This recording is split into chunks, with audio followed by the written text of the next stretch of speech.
with Boltzmann. So in his Encyclopedia Britannica article from 1902, he writes, our thoughts stand to things in the same relation as models to the objects they represent. And then he goes on to say, we endeavor to assist our conceptions of space by figures, by various thread and object models, our topology by plans, charts, and globes, and our mechanical and physical ideas by kinematic models. And he also mentions that it's perfectly clear that all these models of wood, metal, and cardboard are really a continuation and integration of our process of thought. And so within this statement, there are actually like two notions of models. So for the first, he talks about models as representations of actual real-world phenomena, but then he also talks about models as artificial extensions of our reasoning powers. And it's very clear that here these two distinct ideas not necessarily align.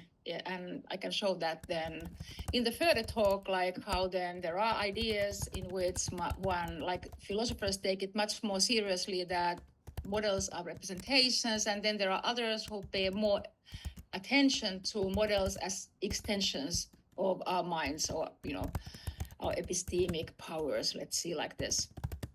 So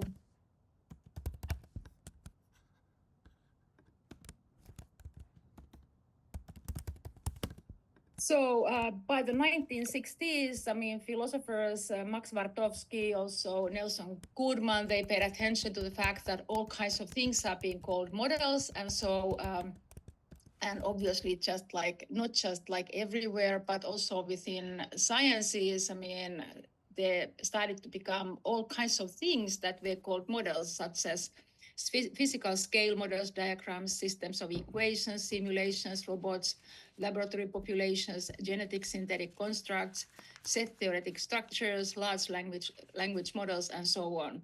So then the question is, what, if anything, this kind of group can have in common? And so then within the discussion nowadays, it seems that the majority of philosophers of science, they are very happy of thinking that, what these things actually have in common is that they are representations of some sort. So the idea is that models are models of something, and then being models of something, then it means that they are actually representing that something, and they give us knowledge in virtue of representing. And within the contemporary discussion, then the focus is on mathematical models, or it has been mostly on mathematical models, and then on computational models. Whereas the earlier discussion up until 1960s, when one used the notion of model, one thought about these concrete models that also Boltzmann had in mind. So Boltzmann was talking about concrete models, not just concrete models as material concrete things, but also our thinking of concrete models so. But then within the contemporary discussion, most of the discussion has been on mathematical modeling, and then also more recently on computational models and simulations. And within this discussion, as I already mentioned, the models are considered as representational entities. And so once then the models have been approached as representations, then philosophers have engaged in the discussion on how then to understand representation, because if you say that models are representations, they give us knowledge because they are representation.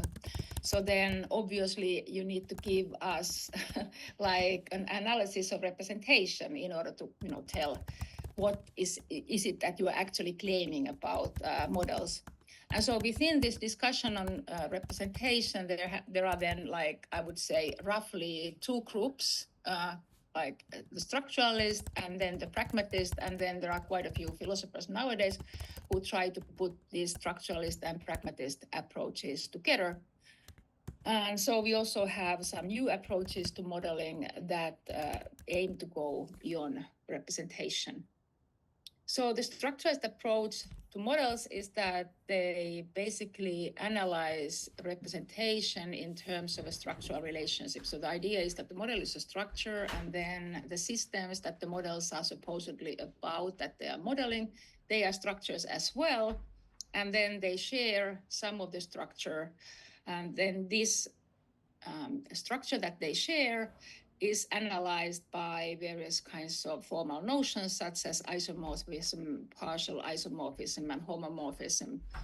And within then, the basic idea there is that a model and then a target system in the world, it's usually, a worldly target system, an actual natural or social system is then supposed to be at least partially isomorphic with the model, sharing the structure that is.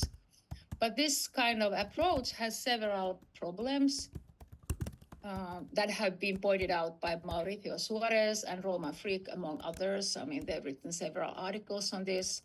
So the main point is that a mere mathematical relation between two structures fails to capture many features of representation. For the first, it does not have the right formal characteristics. I'm not going into it. What is more important here, it doesn't capture the directionality of representation. And here, the point is that the model is supposed to be representing a target system, but not vice versa.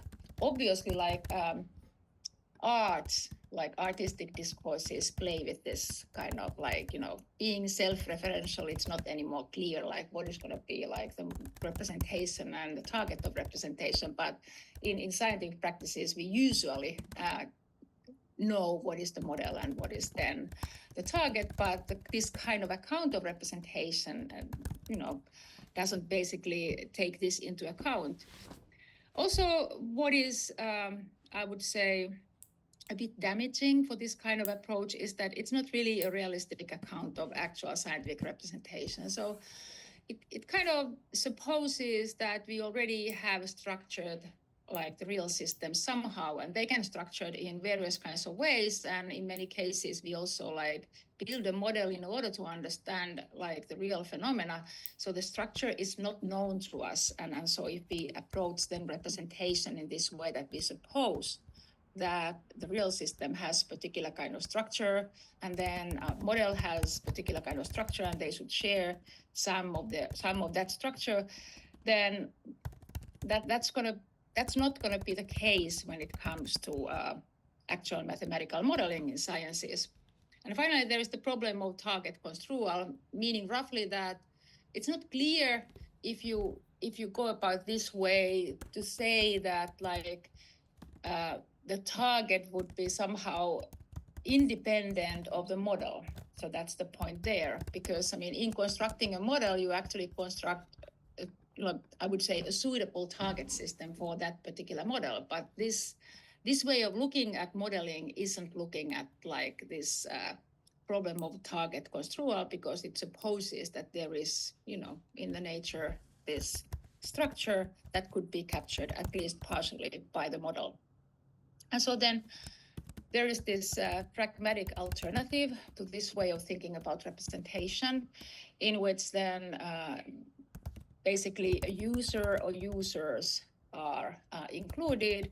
So they talk about, there are various kinds of pragmatic approaches in which philosophers either talk about the intentions of users or then the intended uses of models, but mainly important, and then they also talk about the goals, audiences, and norms, etc.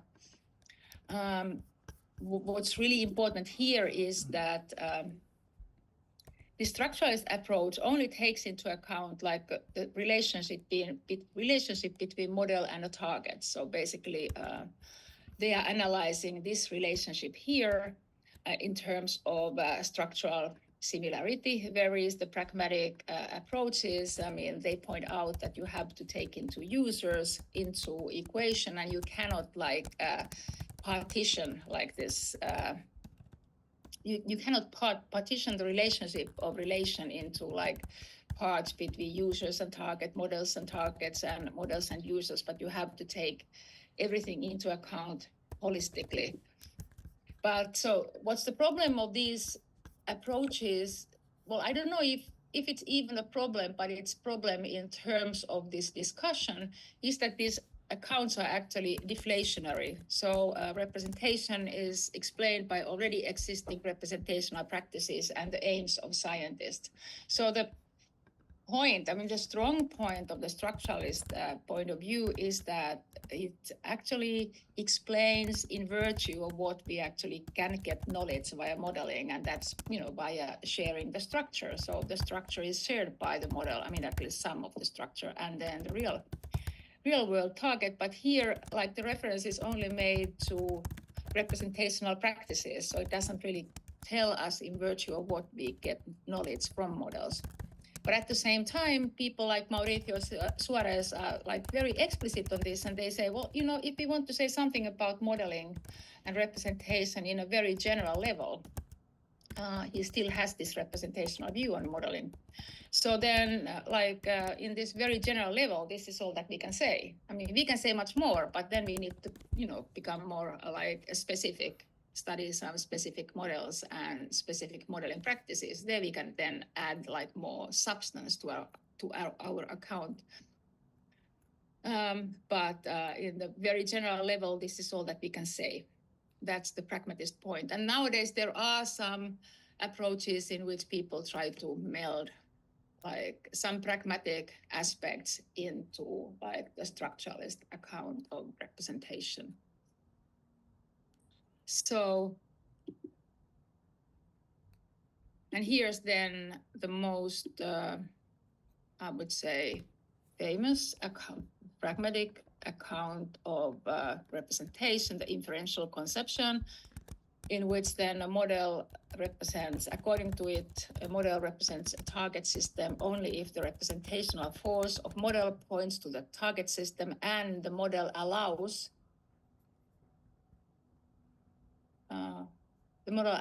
informed and competent agent to draw specific inferences regarding the target system. And what this actually says that there has to be already some representational practice in place. I mean, that would give like the representational force to the model that would then point the model to some particular target system. And also the second part in which the model allows an informed and competent agent to draw specific inferences regarding T. So the idea is that the model needs to be such that you can infer something scientifically interesting from it. Be it the structure of the model or like the functioning of the model, whatever, but there needs to be something. So that like makes then this inferential conception of scientific representation. Now, it's just a short question. The representational force, in my view, everything is in the representational force. So is it like a word that they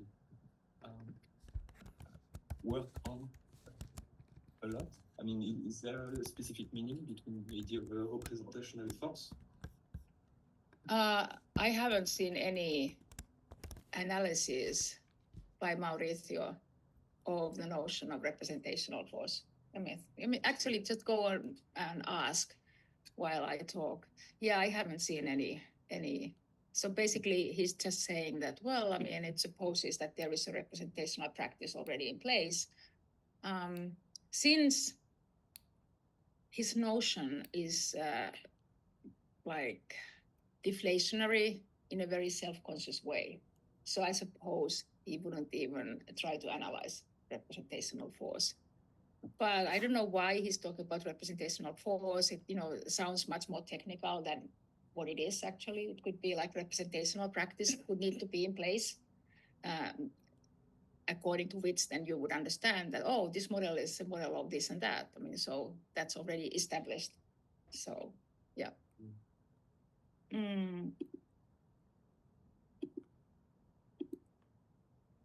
So then, like in recent discussion, also people have already started to criticize this idea that you would only need to understand models in this representational way as representations, and various philosophers have underlined the fact that scientists actually use models to learn things, not just represent like some actual target system, but actually they build models build and manipulate models in order to learn from them. And so this is a kind of a turn away from this representation only. Obviously, you represent something within a model, but like it is via constructing and manipulating models that you then are supposed to learn more about the reality. That's the idea here. And so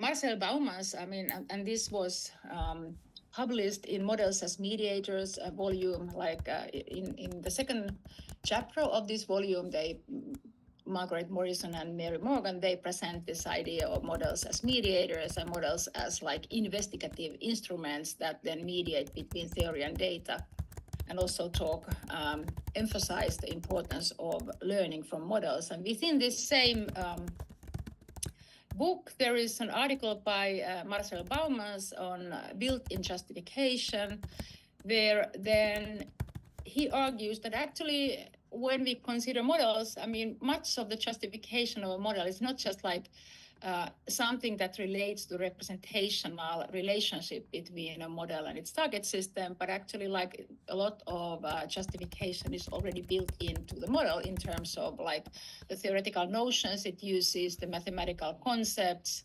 techniques. It addresses typically, especially like in economics, some stylized facts, empirical data gets to be baked in there as well. When it comes to economic models, he was analyzing economic models, so you also take into account policy views, analogies, metaphors, and so on. So he was looking at the models of business cycle, which is like the models themselves, very simple model it seems, but then his discussion shows how many things are actually baked in these seemingly simple models. So inspired by these views, I started to develop an artifactual account of modeling, because I thought, in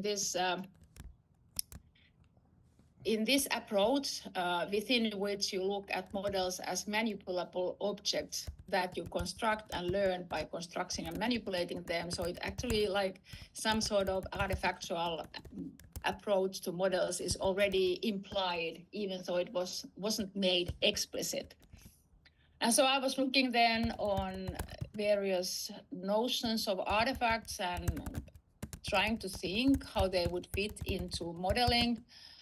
And by the way, one of the reasons why I wanted to develop this artifactual account was that I was working with like very early language technological models, like, from not the kind of models that we have, but actually like grammar-based modeling of the syntax of language. And what? Chomsky style? Well, actually, that's a good question, because these people whom I was studying, they said that this Chomsky style, like once you want to analyze big corpora, the Chomsky style approach to grammar isn't going to work. And they found out that the only way to make it work is actually to do it in a different way, in saying not what is possible, but what is not possible. And so the grammars were not neat at all. Like they were crafted, something like 2,000 rules or something like that, saying what's not possible. They called it constraint grammar. I was studying this kind of work. They were highly critical of Chomsky, and they said that once you try to analyze the syntax of language, you soon basically in this big corpora and not just analyze some example of some sentences, you soon find out that language is much more open-ended, language use, than it has been supposed. Yeah. So anyway, I was thinking about this work in terms of modeling, but really it didn't at all suit the way in which models were conceived in philosophy of science. The usual way of thinking about models is that, okay, you have something like the Lotka-Volterra model, like a set of equations that has a target system that is supposedly modeling. But these models, they were kind of modeling language, but then, you wouldn't say that these are representations of language. They were simply just supposed to be functioning well as like parsers, as like things that can do like proofing for for our production of text. Anyway, and then at the same time, having a background in economics, I was highly critical of thinking about models in terms of them being representations, because it seemed to me that most models in economics, they were really bad representations. And still economists were building them, and they thought they were learning something from them, but they made hugely unrealistic assumptions that you cannot justify in any way when it comes to actual people and situations in economies. And so I thought that if you require that they could be more or less accurate representations of reality, this is doomed to failure. And that's actually what I thought when I was a student. I was highly critical of economics. But since I started to think about economic models in terms of them being artifacts, I was much more understanding to what happened within economics. So from this perspective, then one can approach scientific models as artifacts that are intentionally produced and reused in scientific practices. And so this involves then these intended purposes of the model, often answering a question or then some functions when it comes to, for instance, engineering models. Plus then, if you think about models as artifacts, you have to take into account the production methods of models, and then focus is on the epistemic affordances of the different representational modes and media of models. And so when it comes to purposeful construction, so here then what I wanted to show is that theoretical models typically, I was addressing here theoretical models, it's more, it's more clear that various kinds of engineering models are artifacts or the product of engineering, but it's not so clear when it comes to theoretical models. So the burden of proof for me was to show then how come a scientist can get knowledge by mathematical modeling. And then my answer here was that, theoretical models actually, and this was the case in economics that I saw again and again and again, is that they typically study some scientific questions in terms of a highly constrained artificial situation. And so then usually representationalists would ask, then how is that related to some actual system? And they say that surely you need to have the relationship of representation there and some analysis of this relationship. And then I was inspired by the work by Morrison, Morgan, and Bowman. So I was thinking, the models are already connected to our knowledge and background knowledge, and then the questions that we are interested in, theoretical and empirical questions, why are the way in which then particular kind of relationships are built into the model. So we want to study this relationship via building an artificial situation in which then it's easier to study this some particular empirical or then theoretical question. And so also what I wanted to pay attention to is how representational tools, and now I'm thinking about the very different kinds of models. So the question is if you are a structuralist about representational models, so why would you need all these different kinds of models? What's the point? Scientists are constructing all kinds of models, even the same group of scientists are constructing these very different kinds of models. So what's the point there? I'm actually going to show an example of such practice. And so the point here is that the representational modes and representational media make an epistemic difference for the modelers. And so with representational modes, I talk about various symbolic, mathematical, diagrammatic, pictorial, and geometric devices that then can be used in constructing a model. And then the representational media then refers to the medium, material medium, that could be the ink on paper, various materials of physical artifacts, and even biological organisms and their parts. So how this approach then functions. I mean, the example here, I'm having first like an economic example, and then I'm having a biological example. So the first one comes from economics. So we have the Nobelist Milton Friedman in 1970 claiming that inflation is always and everywhere a monetary phenomenon in the sense that it is and can be produced only by a more rapid increase in the quantity of money than in output. And so if you think about the present situation, I mean, we've had inflation here. So the monetarist would say that the cause of the inflation is the fact that during COVID, people didn't spend that much. So they accumulated savings. So there's like, they now have much more money. And the argument, of course, then has been from like the side of central bank that we have to raise the cost of money.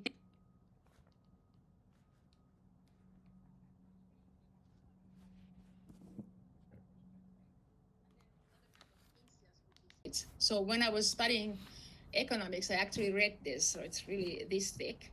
And what he wants to say there, like via like studying the monetary history of the United States, is that each case when there's like a sizable recession or sizable inflation, you can put the blame on like Federal Reserve, yeah. So yeah, I mean the central bank basically is culpable. Yeah. They are thesis in the book. Yeah. They blame. Yeah, they blame. So yeah, I mean they have all these empirical studies, but from these empirical studies you cannot really so easily deduce causal priority. And so for the causal priority, these like historical episodes are really important. So that's what they're doing there. So now then very many Keynesians, they were addressing these empirical results, especially like concerning the timing of leads and lags. So they were saying, oh, but this is constructed wrongly, and like they basically were critical of like this empirical studies per se. But then comes in Tobin, who has a very different kind of approach. So he's basically having modeling approach. He's saying like, well, let us assume that actually this is the case, like the timing of the leads and lags is what actually is the case in economies. And so he presents so he studies his causal claims presenting two different models. The other one is an ultra Keynesian model, and the other one is the Friedman world. And I'm here now talking about the ultra Keynesian model. And within this model, then, so Tobin constructs this super simplified model of economy that consists of 9 equations that present an extremely simplified imaginary economy. So, determination of income, savings, public debt, demand for money, and so on. And then within this model, the changes in the money supply respond passively, not actively. They are not active, they are passive there, to the nominal income changes. So it's nominal income that basically causes the changes in money supplies, and not vice versa, as Friedman claims. And from the representational perspective, now it's really important to pay attention to what Tobin says. He says, I hasten to say that I don't believe the ultra Keynesian model to be exhibited. So it's really clearly like an imaginary construct. He also says that he also said that like let us assume, let us like imagine. I mean, he's using this kind of language there as well. But what he gets out from this model, and this is really interesting, he says that every single piece of observed evidence that Friedman reports on timing is consistent with the timing implications of the ultra Keynesian model. So the point here is that he wants to show with his model that the timing of leads and lags that Friedman finds, so you can actually basically reproduce them with a Keynesian model with exactly the opposite causal claims. So, and then he writes so that Friedman's observations can be generated by a structure in which money has no causal role. So that I think is a really nice example of modeling, in the sense that Tobin isn't claiming that his model represents economy, but he still makes an important point concerning causality of economies with the help of his model. So he's basically like, there are some, so for his perspective, one can think about this in terms of the question that, can I produce with my model the timing implications of Friedman's empirical claims? And if you can, with a model that has exactly the opposite causal structure, then clearly you can discredit Friedman's, like that, clearly you can then say that, hey, I mean, your empirical studies do not show in and of themselves that inflation is a monetary phenomenon. And because of that, obviously, Friedman needed this monetary history of the United States. So now, this was an example of modeling which is like theoretical mathematical modeling that is directed towards answering a particular kind of question. But then there are I'm now discussing other kinds of models, like very briefly, that actually are like material models, and that make use also like the material like in the models is really important for their epistemic functioning. So let's go back then to modes and media in scientific modeling. So here then, if it's like how then to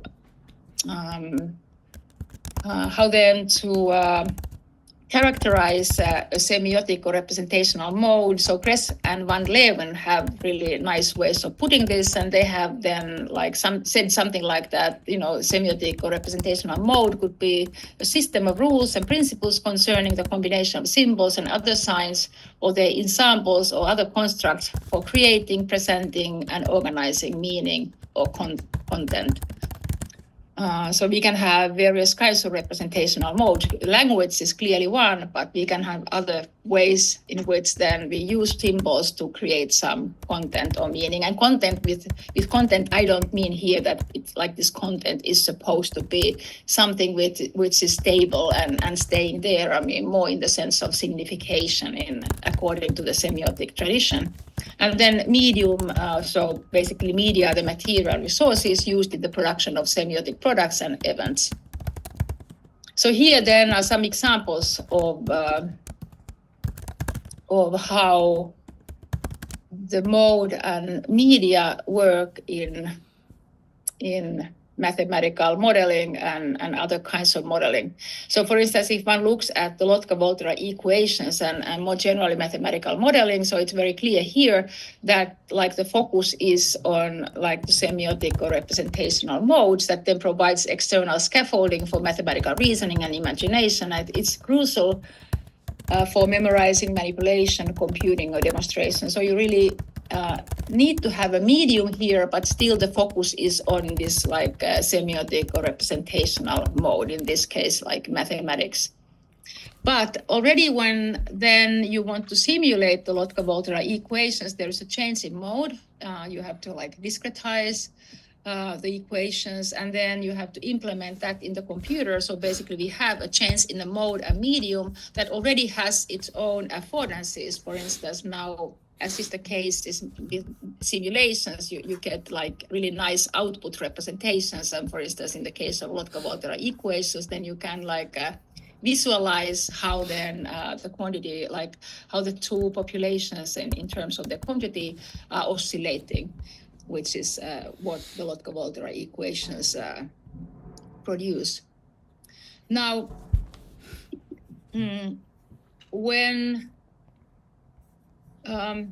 so typically then within like philosophy of science, people talk about abstract models and then they talk about concrete models, but it seems to me that like all abstract models have their concrete side, like this medium, they have to be expressed in some kind of medium, even though like when in mathematical modeling, like this medium is not going to be that important. It's still important, like for, I mean, it's not that we basically read each other's minds. So you know that you need already like various kinds of ways of making your model material in terms of mode and media in order to communicate, but also to thinking. So it's really important to write down the equations and work with them really like concretely in order to do mathematics.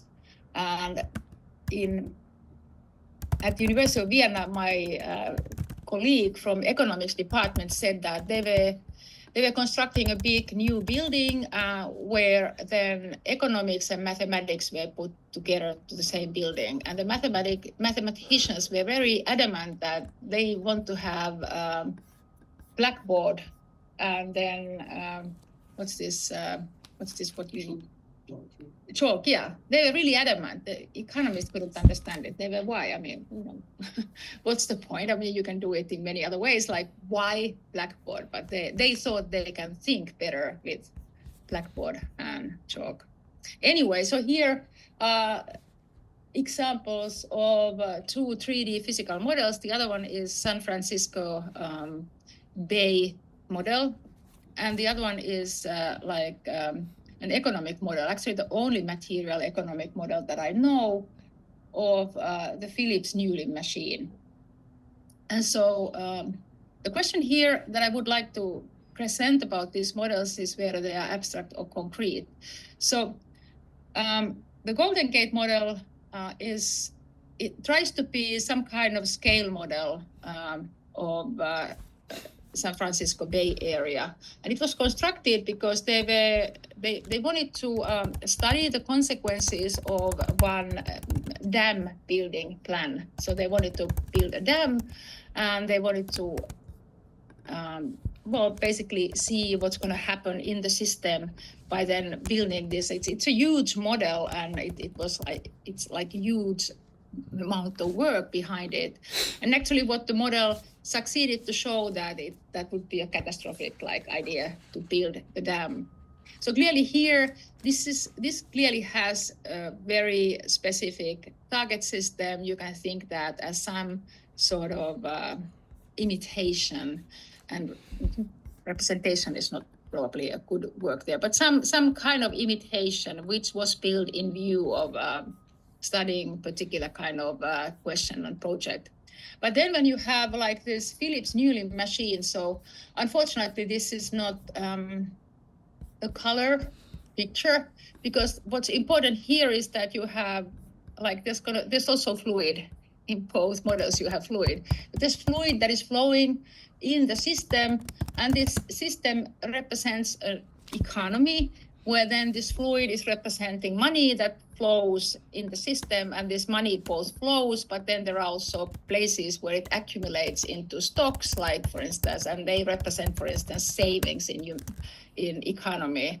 So then, the money that is saved is then not circulating anymore.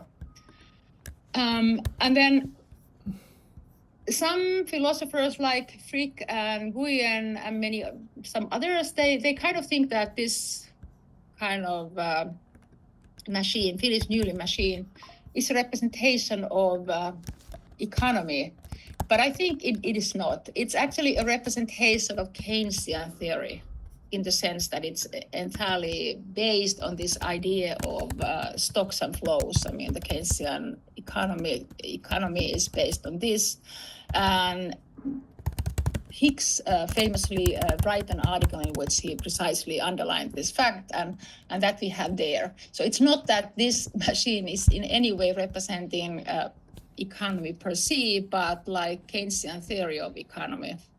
And so one might argue here that even though we have two 3D physical models, the other one is much more theoretical in character and much less mimetic, and so like also much more abstract. It even looks more abstracted though. Yeah, anyway. But, then you cannot say that, but these are concrete models and they would be totally different from abstract models, such as mathematical models.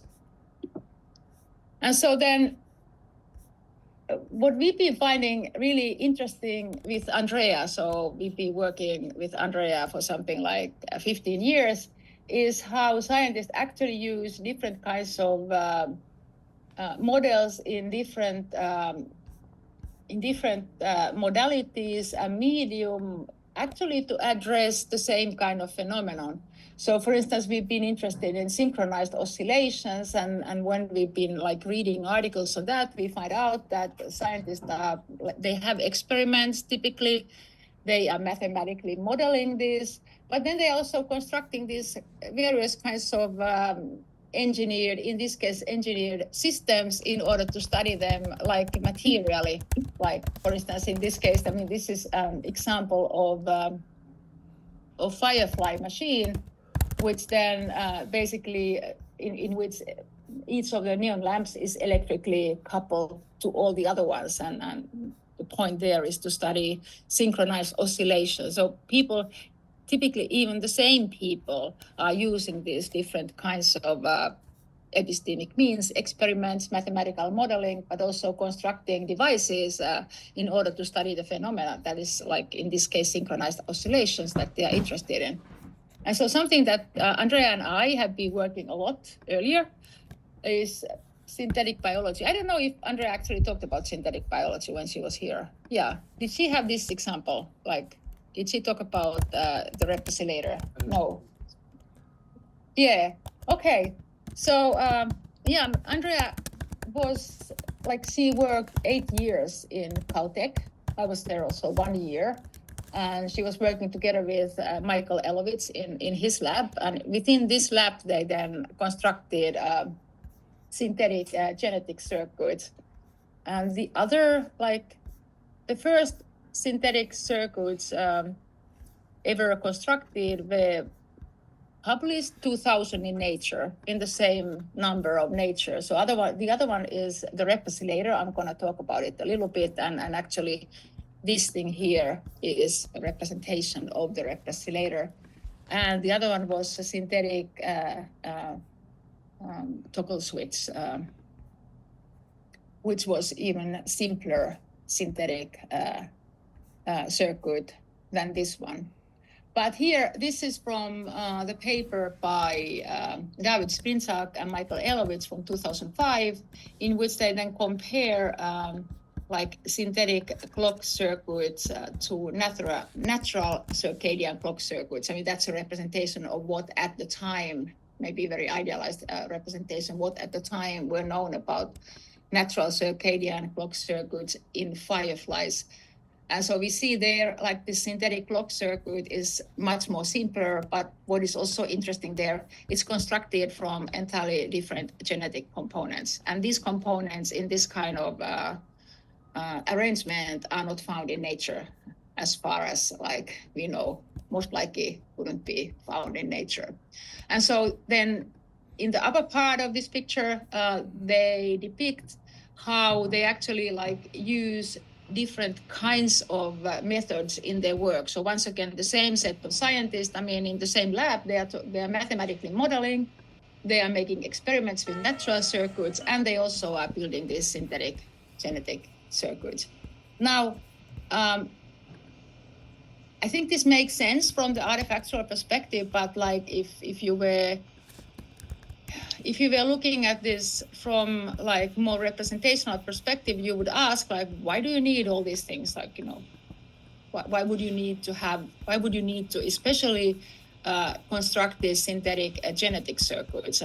That's a question to be asked. And so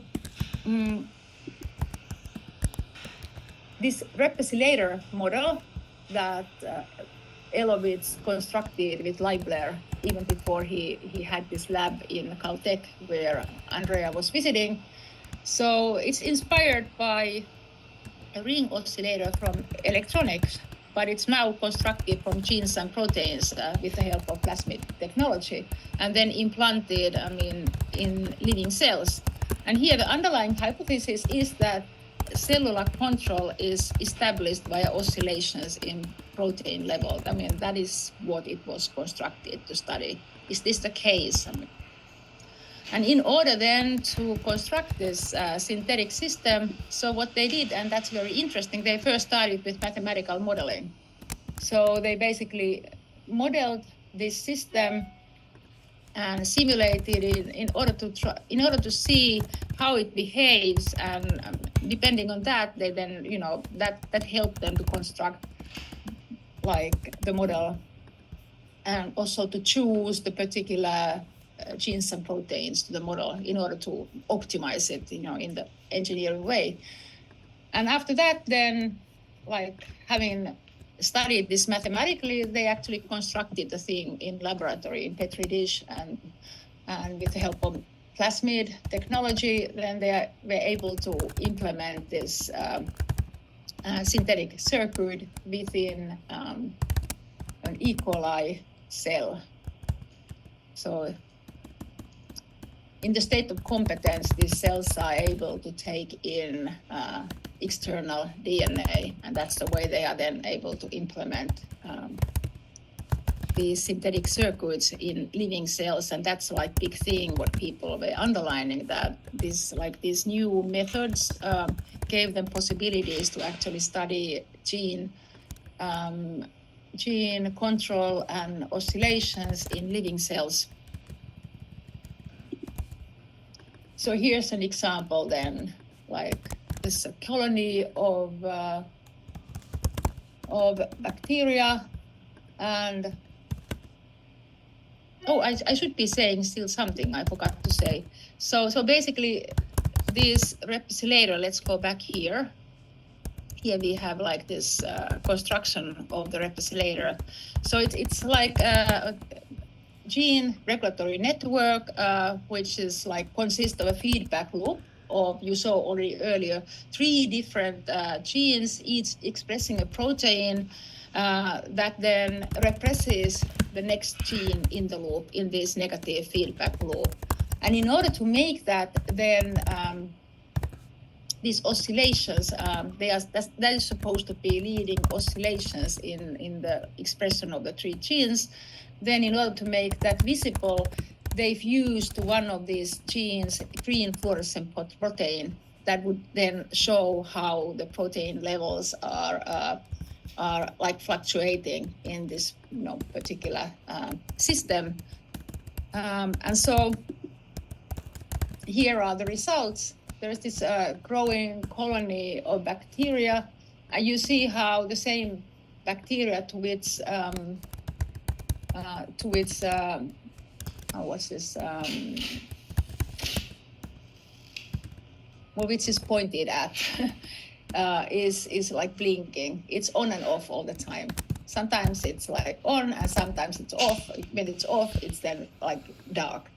And what's interesting here is that this colony is growing, and then like all bacteria have this replicator in them, and they are blinking as the replicator functions. So what happens there is that, however, that these oscillations are not at all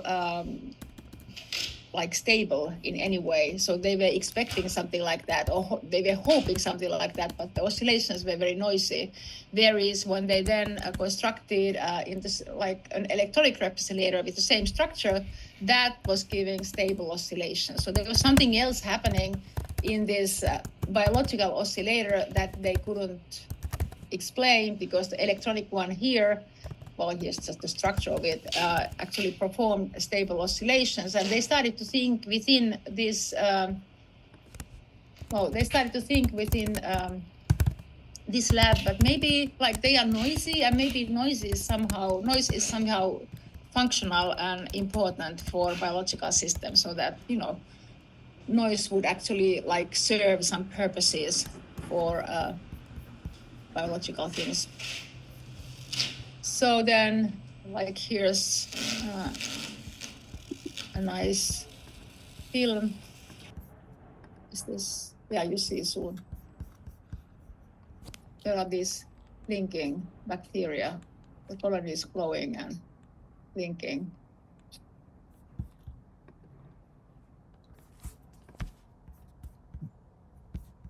So in the beginning, people in the Elovitz lab, they were actually looking at these films. So they took these films from the colony of bacteria in which there is this repressilator, but then eventually they just built a computer program that then automatized the analysis of what happened there within this colony of bacteria.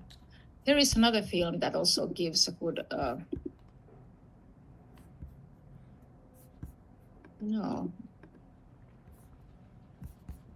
good idea what's taking place there.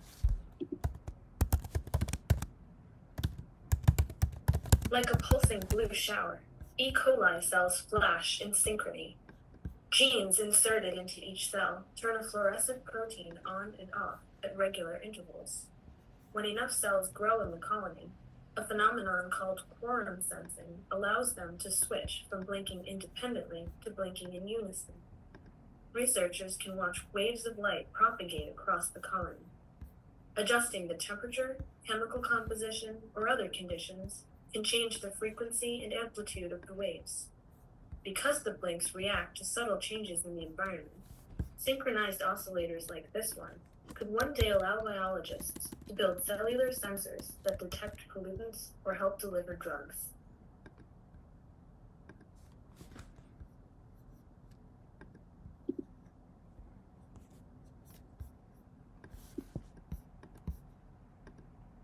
So here then, so clearly here in this case of the repressilator, so what's taking place in this practice is that they have mathematical models and they have synthetic models, and they use both of them.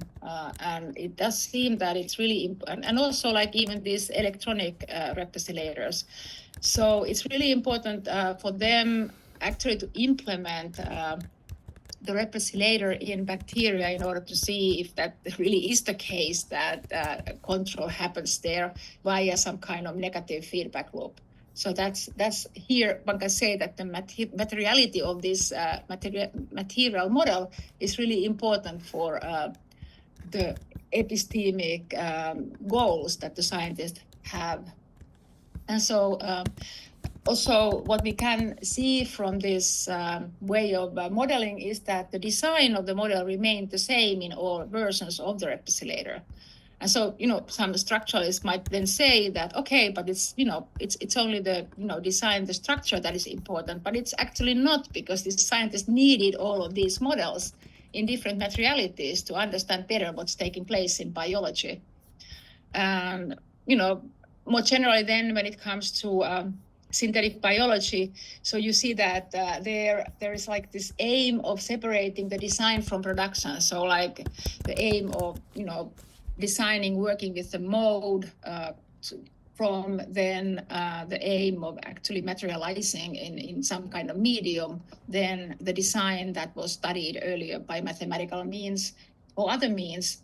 And what's also really interesting in synthetic biology is that people are interested in developing different kinds of languages. So basically, first standardizing biological parts, and then making some kind of languages for these standardized biological parts that then would enable scientists to put these different parts together as like some kind of language, so to speak. It actually hasn't been really successful. Like there was this idea that you can really standardize these basic parts, you could have some language for them, and then you could like design whatever kinds of systems you would like to from these biological parts. But the standardization of biological parts has been really difficult and hasn't really gone so far as the scientist aims. But in terms of then modes and media, then it does seem that like the standardization paves the way for thinking about like something that is medium in terms of already representational mode. So it's the same as here earlier in the case of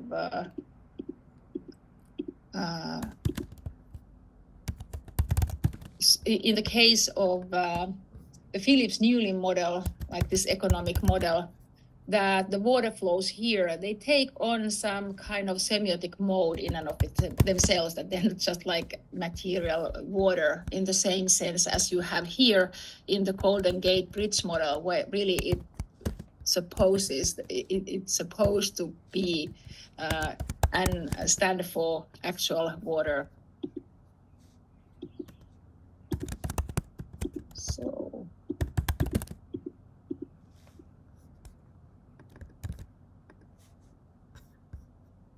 So then just, to cap up, so how do knowledge models then give us knowledge if not by representation? And now I mean by representation, representing some particular external target system, external to the model.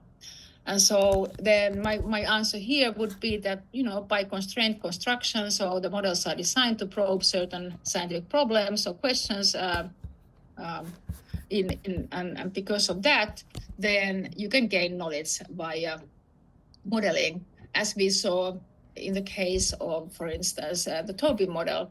And also they make use of representational affordances, so they make use of various kinds of representational modes and media. And here, the synthetic models are a good case for that. Models provide us both mathematical and other models. What is really important for modeling is that they provide us concrete experimentability, which then enables us to learn from models through construction and manipulation. And finally, I think that this representational view of modeling asks too much from individual models, that actually, when you learn from modeling, you are using multiple models, and you also triangulating them with experiments and observations. And so to ask then the relationship of representation to do all that work is, in my view, to ask too much. And so with that, thank you. And I have to thank Andrea, with whom I've been working so many years, and with whom I worked on the case of synthetic biology. Yeah, good. Thank you.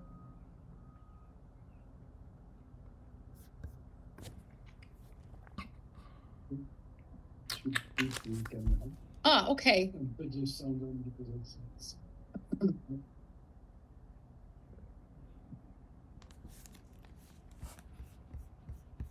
So go to Zoom. Zoom here. Yeah. I am in Zoom. Why is it? Oh, yes. It's here. The red one. Here. Yes, exactly. And then Zoom is here, and then it's this window.